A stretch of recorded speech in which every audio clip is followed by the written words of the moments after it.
Welcome to our final sessions on Viktor Frankl and our reading of Man's Search for Meaning. You may recall at the beginning of the course, in my orientation, I talked about one of the goals that I had for you during the semester was, if you don't already have a love for reading, for that to be awakened for you. And if that hasn't happened yet, now's your golden opportunity. Now,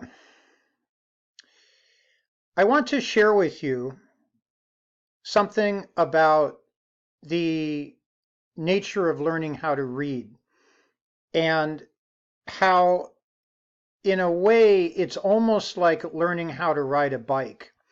And the only way it really comes about is through practice. And that means committed, tenacious, sincere practice. In other words, you got to have a lot of grit. Now, in order to illustrate that, I'm going to tell you a story from a friend's life.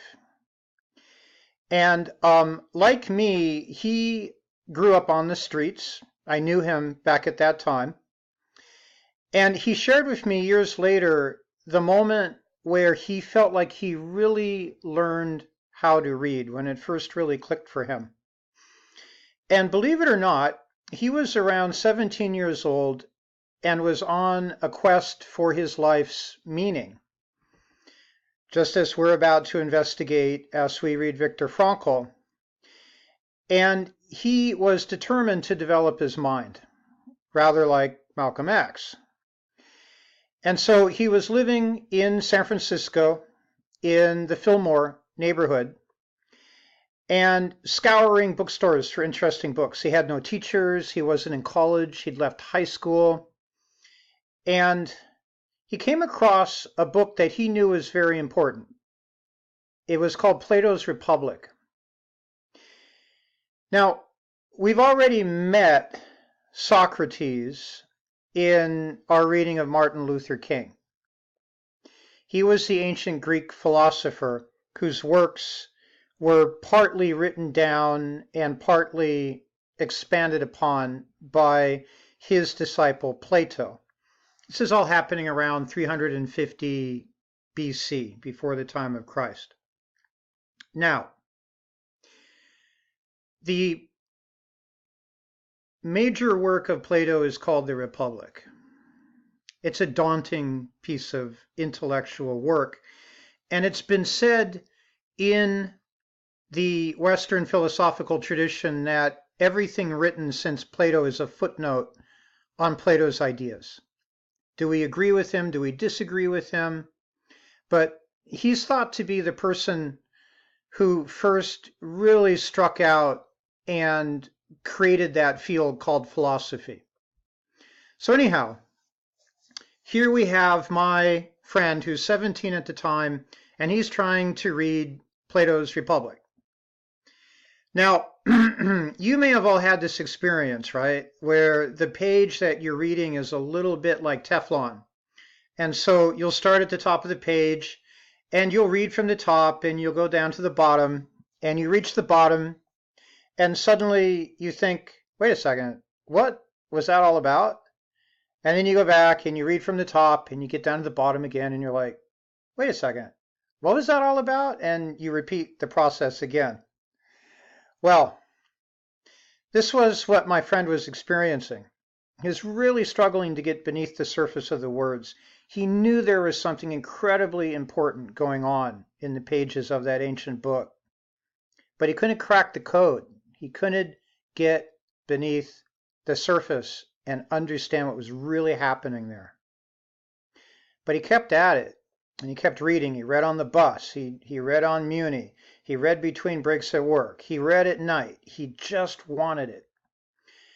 And one day, he told me the flatmates that he'd lived with in the Fillmore had all gathered around the table, and they pulled out a joint.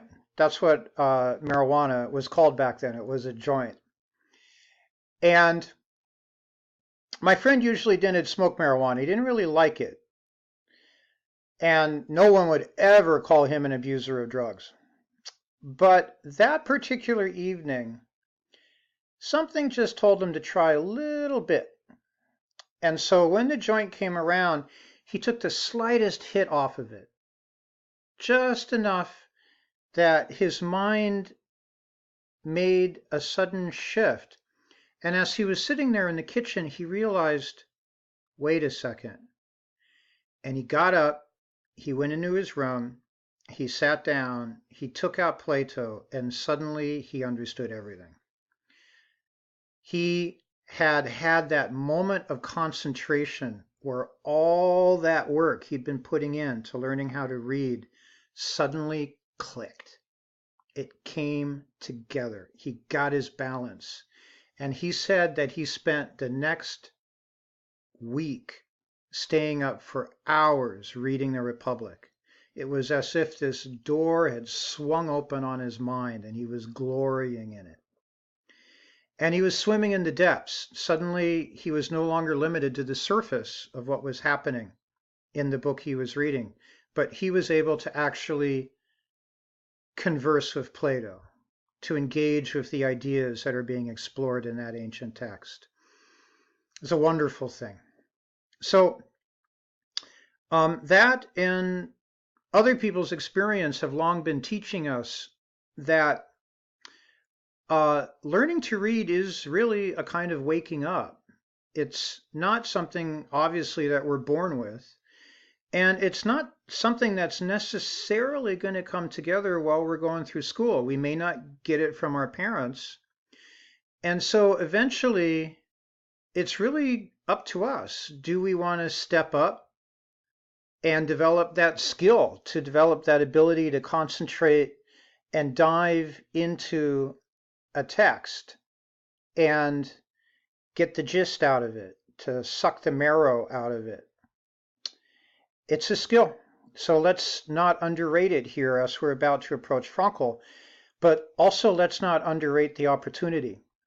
Because what Frankl offers us is one of the most elegantly and precisely written accounts that I have ever read in terms of the richness of meaning it contains.